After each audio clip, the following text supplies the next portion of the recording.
আসসালামু আলাইকুম ওয়া রাহমাতুল্লাহি ওয়া বারাকাতুহু নাহমাদুহু ওয়া নুসাল্লি আলা রাসূলিহিল কারীম আম্মা বা'দ আউযু বিল্লাহি মিনাশ শাইতানির রাজীম বিসমিল্লাহির রহমানির রহিম ইন্নাস সালাতা তানহা আনিল ফাহশাই ওয়াল মুনকার ওয়ালাউ আখিরিল আয়াহ। আলহামদুলিল্লাহ। দর্শক, আজকে যে ভিডিওটি নিয়ে আসলাম আপনাদের সামনে, আজকের ভিডিওটি খুবই জীবন ঘনিষ্ঠ একটা বিষয়। আজকের পুরো ভিডিওর টপিক হচ্ছে নামাজটাকে আমরা কিভাবে সহিভাবে পড়তে পারবো। আল্লাহ তাআলা কোরআনে কারিমে বলেছেন, ইন্নাস সালাতা তানহা আনিল ফাহশাই ওয়াল মুনকার, যে নিশ্চয়ই তোমাদেরকে নামাজ অশ্লীলতা থেকে ফিরাবে।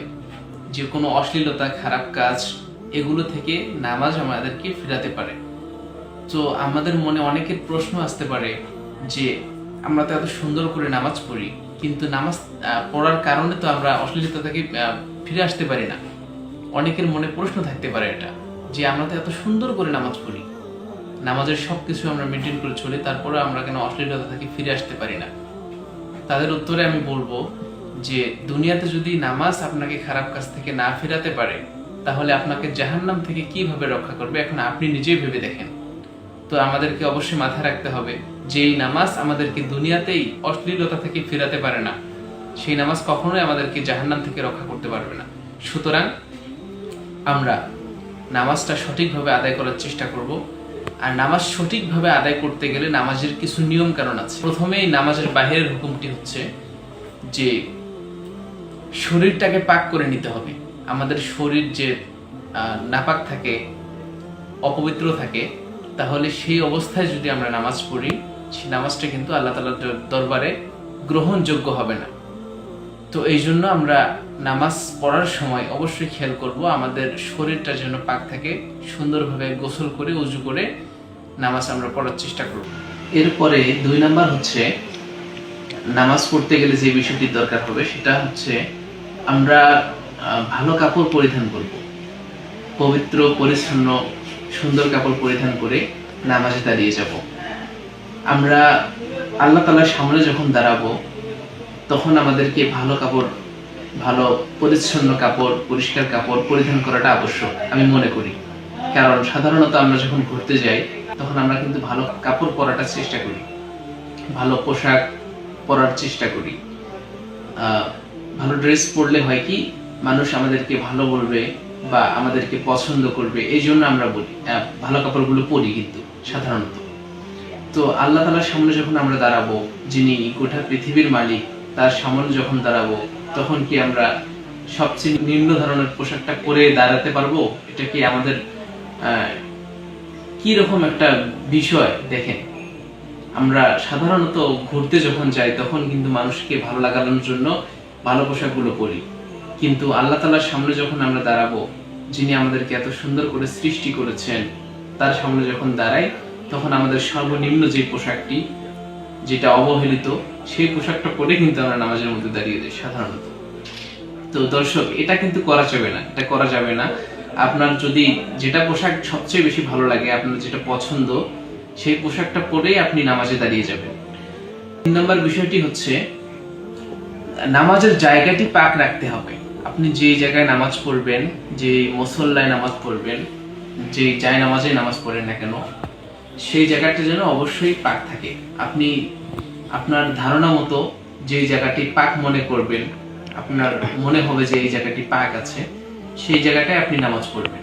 এছাড়া মনে করেন আপনি যেই জায়গাটায় নামাজ পড়েন, সেই জায়গাটায় অনেক পোকামাকড় চলাফেরা করে, বা অনেক পোকামাকড় এসে ওখানে প্রকৃতির যেই কাজগুলো আছে সেটা করে ফেলে।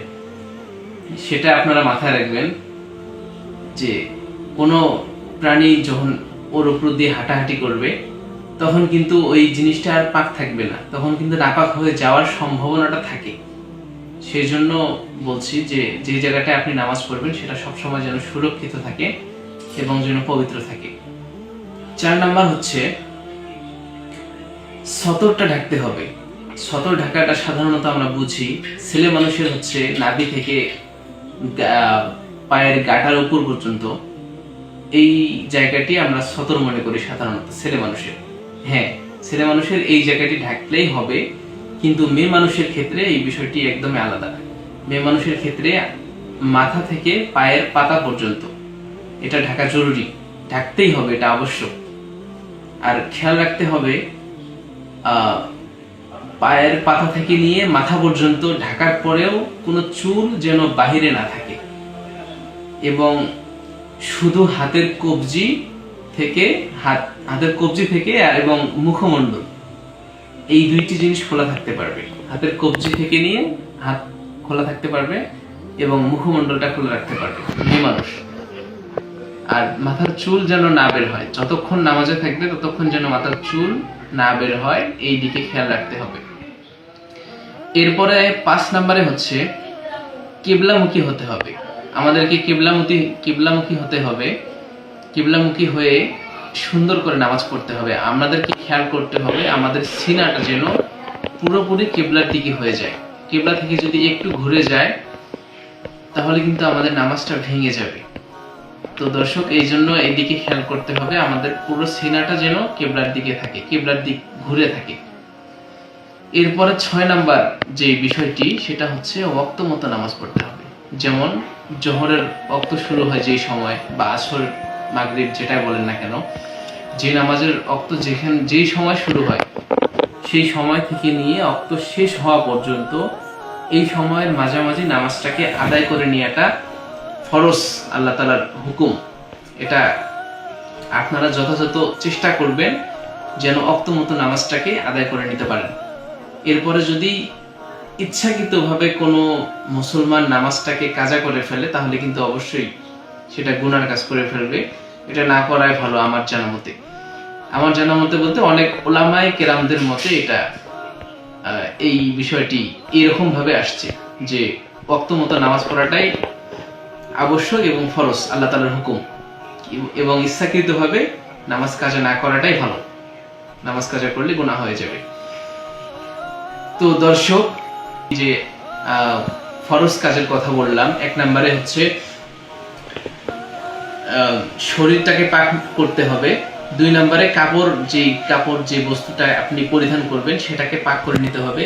3 নম্বরে যে জায়গায় আপনি নামাজ পড়বেন সেই জায়গাটা যেন পাক করে নেন, সেই জায়গাটা যেন পাক থাকে, সেই বিষয়ে আপনাকে খেয়াল করতে হবে। এবং 4 নম্বর হচ্ছে সতর ঢাকতে হবে। যেটা বললাম, ছেলেদের নাভি থেকে নিয়ে পায়ের গাঁটার উপর পর্যন্ত এবং মেয়েদের মাথা থেকে নিয়ে পায়ের পাতা পর্যন্ত শুধু কবজি খোলা থাকতে পারবে এবং মুখমণ্ডল খোলা থাকতে পারবে। এবং এরপরে হচ্ছে কিবলামুখী হয়ে নামাজ পড়তে হবে। কিবলার দিক থেকে যেন সিনাটি না ঘুরিয়ে যায়, সেই দিকে খেয়াল করতে হবে। আপনার শরীরটা যেন কিবলার দিক থেকে না ঘুরে যায়। এরপর ওয়াক্ত মতো নামাজ পড়তে হবে। 6টা। আরেকটা হচ্ছে যে নিয়ত করতে হবে। এই নিয়তটি আমরা অনেক সময় মনে করে থাকি যে নামাজের নিয়ত মনে হয় পড়তে হয়। না, এটা ভুল কথা। নামাজের নিয়ত হচ্ছে মনের মধ্যে। আপনার মনে যদি নিয়তটা ঠিক থাকে তাহলেই হবে। অনেকে বলে যে আরবিতে নিয়ত করতে হবে।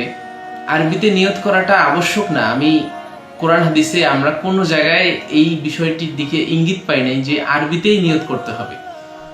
আর কোরআন হাদিসে আমরা যেটা পেয়েছি যে মনের নিয়তটা প্রসিদ্ধ থাকতে হবে। মনের নিয়তটা ঠিক থাকলেই আপনার নামাজ হয়ে যাবে। এরপরে আপনি নামাজ শুরু করবেন। আপনার নিয়ত, যদি আপনি আরবিতে নিয়ত করলেন কিন্তু আপনার মনের নিয়ত ঠিক নেই, তাহলে কিন্তু নামাজটা হবে না। এই জন্য আপনাকে খেয়াল করতে হবে আপনি মনের নিয়তটা ঠিক থাকবেন যে আমি এই সময় নামাজ পড়তেছি, আমি এক আল্লাহকে খুশি করার জন্য নামাজটা পড়ব। এটাই আপনার মনের ভিতরে নিয়ত থাকবে।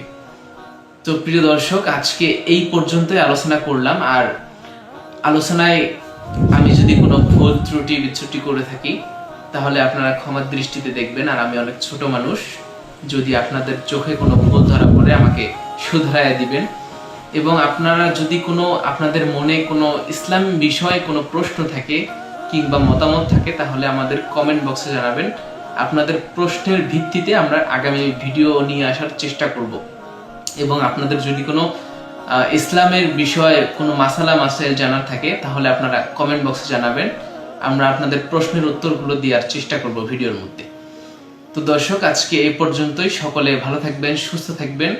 সবারই সুস্বাস্থ্য কামনা করে আজকের মতো এখানেই শেষ করছি। আসসালামু আলাইকুম ওয়া রাহমাতুল্লাহি ওয়া বারাকাতুহু।